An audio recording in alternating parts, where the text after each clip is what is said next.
ಈಗ ತಾನೇ ಬಹಳಷ್ಟು ಸುದ್ದಿ ಮಾಡ್ತಿರುವಂತಹ ಸೌಜನ್ಯ ಕೊಲೆ ಪ್ರಕರಣ. ವೀಕ್ಷಕರೇ, ಮಾತನಾಡಕ್ಕೆ ಪ್ರತಿಯೊಬ್ಬರಿಗೂ ಹಕ್ಕಿದೆ. ಮಾತನಾಡೋದು ಮಾನವನ ಹಕ್ಕೆ ಅಂತಾನೂ ಹೇಳ್ಬೋದು. ಈಗ ನಾನು ಹೇಳ್ತಿರೋ ಸುದ್ದಿ ಯಾರ ಬಗ್ಗೆ ಹೇಳ್ತಿದ್ದೀನಿ ಅಂತ ನಿಮಗೆ ಗೊತ್ತಾಗತ್ತೆ. ಬಟ್ ಯಾರು ಅಂತ ನಾನು ಹೆಸರು ಮೆನ್ಷನ್ ಮಾಡೋದಿಲ್ಲ.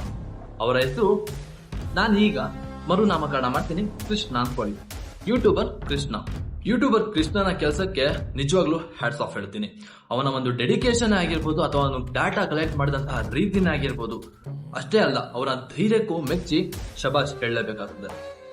ಆದ್ರೆ ಅವನ ಒಂದು ಇಂಟೆನ್ಷನ್ ಏನು, ಅದನ್ನ ಜನ ಯಾವ ರೀತಿ ತಗೊಳ್ತಾ ಇದ್ದಾರೆ. ಯೂಟ್ಯೂಬರ್ ಕೃಷ್ಣನ ಇಂಟೆನ್ಷನ್ ಏನಾಗಿತ್ತು ಅಂತ ಹೇಳಿದ್ರೆ ಸೌಜನ್ಯಳಿಗೆ ನ್ಯಾಯ ಒದಗಿಸು. ಅಷ್ಟೇ ಅಲ್ಲ, ಗೌಡ್ರು ಫ್ಯಾಮಿಲಿ ಮಾಡಿದಂತಹ ಅನಾಚಾರಗಳ ಬಗ್ಗೆ ಜನದ ಮುಂದೆ ಇಡಬೇಕಾಗಿತ್ತು. ಹಾಗೆ ಅವನು ಹೇಳ್ದಂಗೆ ಅನ್ಕೊಂಡಂಗೆ ಈ ಕೆಲಸನ ಮಾಡಿದಾನೆ ಅನ್ಸುತ್ತೆ. ಕೇವಲ ಸೌಜನ್ಯನ ಕೇಸ್ ಅಲ್ಲ, ಅದ್ರ ಜೊತೆಗೆ ವೇದಾವಲ್ಲಿ ಕೇಸ್ ಆಗಿರ್ಬೋದು, ಮೈಕ್ರೋ ಫೈನಾನ್ಸ್ ಗಳ ಕೇಸ್ ಆಗಿರ್ಬೋದು, ಹೀಗೆ ಮತ್ತೊಂದೆರಡು ಕೇಸ್ಗಳ ಸಾಕ್ಷಿ ಸಮೇತ ವಿಡಿಯೋ ಮೂಲಕ ತೋರಿಸ್ಕೊಟ್ಟಿದ್ದಾರೆ. ಈ ಕೆಲಸಕ್ಕೆ ನಿಜವಾಗ್ಲೂ ಅವರಿಗೆ ಮೆಚ್ಚುಗೆ ಇರ್ತಿದೆ. ಆ ಯೂಟ್ಯೂಬರ್ ಕೃಷ್ಣ ಮಾಡಿದ ವಿಡಿಯೋ ನೋಡಿದ ತಕ್ಷಣ ನನಗೆ ಗೌಡ್ರು ಫ್ಯಾಮಿಲಿ ಒಂಥರ ಕಾಂತಾರದಲ್ಲಿ ಬರುವ ದನಿಗಳ ಹಾಗೆ ಕಾಣಿಸ್ಕೊಂಡ್ರು. ಈಗ ದನಿಗಳನ್ನ ಸೈಡಿಗೆ ಇಡೋಣ. ಕೃಷ್ಣನ ಇಂಟೆನ್ಷನ್ ಗೊತ್ತಾಯ್ತು ಅನ್ಕೊಂತೀನಿ, ಅಥವಾ ನನ್ನ ಪ್ರಕಾರ ಅವನು ಹೇಳಿದ್ದು ಏನು ಅಂತ ನಿಮಗೆ ತಿಳಿಸ್ಕೊಟ್ಟಿದ್ದೀನಿ ಅನ್ಕೊಂತೀನಿ.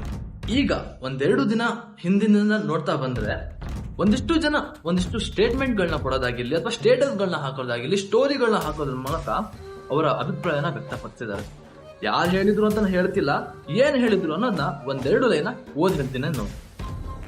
ನಿನ್ನ ಆಶ್ರಯದಲ್ಲಿ ಬೆಳೆದ ಹೆಣ್ಣಿಗೆ ನ್ಯಾಯ ಸಿಕ್ಕಿಲ್ಲ, ಇನ್ನ ಎಷ್ಟು ದೂರದಿಂದ ಬರೋ ನಾವು ಯಾವ ಚಿಕ್ಕ. ವಾಹ್, ಏನ್ ಲೈನ್ ಗುರು.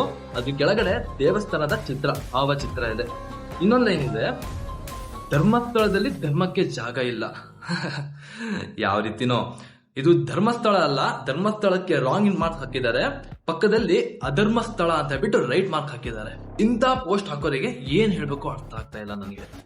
ಒಬ್ಬ ವ್ಯಕ್ತಿ ಮೇಲೆ ನಂಬಿಕೆ ಬರ್ಬೇಕಂದ್ರೆ ಬಹಳಷ್ಟು ಸಮಯ ಬೇಕು. ಅದೇ ತರ ಒಂದು ಸ್ಥಳದ ಬಗ್ಗೆ ನಂಬಿಕೆ ಬರ್ಬೇಕಂದ್ರೆ ಬಹಳಷ್ಟು ವರ್ಷಗಳೇ ಬೇಕು. ಅದೇ ರೀತಿ ದಾರಿಯಲ್ಲಿ ಹೋಗೋ ಹುಚ್ಚ ಯಾರೋ ಒಬ್ಬ ಬಂದ್ಬಿಟ್ಟು ಈ ಜಾಗ ಒಳ್ಳೇದು ಕೆಟ್ಟದು ಅಂತ ಹೇಳಿದ ತಕ್ಷಣ ಅದ್ರ ಬಗ್ಗೆ ನಂಬಿಕೆ ಯಾರಿಗೂ ಬರೋದಿಲ್ಲ. ಆ ಜಾಗದಿಂದ ಒಳ್ಳೇದಾಗಿದ್ರೆ ಮಾತ್ರ ಆ ಜಾಗ ಒಳ್ಳೇದು ಅಂತ ಹೇಳ್ಬಿಟ್ಟು ಒಬ್ಬ ನಂಬ್ತಾನೆ. ಧರ್ಮಸ್ಥಳದಿಂದ ಒಳ್ಳೇದು ಆಗಿರ್ಲಿಲ್ಲ ಅಂದಿದ್ರೆ ಪ್ರತಿದಿನ ವರ್ಷದ 365 ದಿನನೂ ಕೂಡ ಸಾವಿರಾರು ಭಕ್ತಾದಿಗಳು ಅಲ್ಲಿ ಬರ್ತಾ ಇರ್ಲಿಲ್ಲ.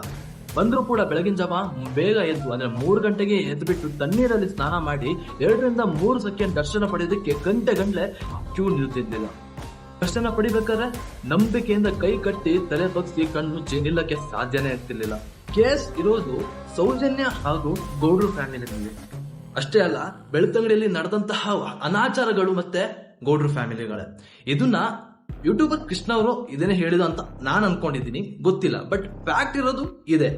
ಅದನ್ನ ಬಿಟ್ಟು ಎಲ್ಲಿ ನೋಡಿದ್ರು ಅಲ್ಲಿ ದೇವರನ್ನ ದೂಷಿಸುವಂತಹ ಒಂದು ಪೋಸ್ಟ್ಗಳು, ಭಾವಚಿತ್ರಗಳು, ದೇವಸ್ಥಾನದ ಭಾವಚಿತ್ರಗಳು, ದೇವರ ಭಾವಚಿತ್ರಗಳನ್ನ ಯೂಸ್ ಮಾಡಿದ್ರೆ ಅಂಥದ್ದು ನೋಡೋರಿಗೆ ಏನಂತ ಹೇಳಿದ್ರೆ ಈ ಹೋರಾಟ ಗೌಡ್ರು ಫ್ಯಾಮಿಲಿ ವಿರುದ್ಧನ ಅಥವಾ ನಮ್ಮ ದೇವಸ್ಥಾನದ ವಿರುದ್ಧನ?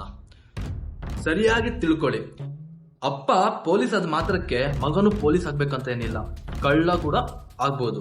ಹಾಗೆ ಹೋರಾಟ ಯಾರ ಪರ, ಯಾವುದರ ಪರ, ಯಾಕೆ, ಏನು ಅಂತ ತಿಳ್ಕೊಂಡು ಪೋಸ್ಟ್ಗಳನ್ನ ಹಾಕಿ ಇವನ್ನೆಲ್ಲ ಬದಗಿ.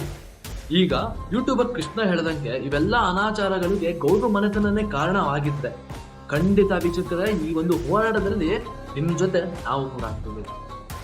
ಸೌಜನ್ಯಳಿಗೆ ನ್ಯಾಯ ಸಿಗಲೇಬೇಕು. ಅವಳ ಪರವಾಗಿ ನಾವು ಕೂಡ ಹೋರಾಟ ಮಾಡ್ತೀವಿ. ಆದ್ರೆ ಧರ್ಮ, ದೇವರು, ದೇವಸ್ಥಾನ ಅಂತ ಬಂದಾಗ ಕೈ ಕೊಟ್ಕೊಂಡು ಸುಮ್ಮನೆ ಇರಕ್ ಆಗೋದಿಲ್ಲ. ವೀಕ್ಷಕರ, ನೀವು ಕಷ್ಟದಲ್ಲಿದ್ದಾಗ ಕೈ ಮುಗಿದ ಕಾಲಭೈರವನನ್ನೇ ಕಾಲಡಿ ಹಾಕೊಂಡಿದ್ದೀರಾ. ನೆನಪಿರ್ಲಿ, ಇವನ್ನೆಲ್ಲ ಅಣ್ಣಪ್ಪ ಸ್ವಾಮಿ ನೋಡ್ಕೊಂತಾ ಇದ್ದಾನೆ.